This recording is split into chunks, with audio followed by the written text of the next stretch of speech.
Lu pernah nggak doa sesuatu terus-terusan tapi rasanya nggak pernah terkabul? Sampai pernah mikir sebenarnya Allah dengar nggak sih doa gue? Tapi setelah belajar gue jadi makin ngerti. Emang dasar kita aja sih yang pengen jawabannya instan. Apa-apa maunya terima cepet sekarang juga, nggak sabar gitu. Harusnya kan ya kita bersikap lebih tenang aja karena ada janji Allah kan. Allah bilang kalau kita berdoa pasti Allah kabulin. Dan Allah gak akan pernah ingkar janji. Udah ingat kan sekarang?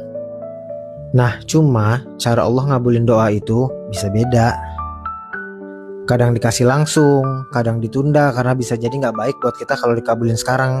Atau malah disimpan sebagai penolong kita di akhirat nanti. Jadi ya kita harus tetap yakin gak ada doa yang sia-sia.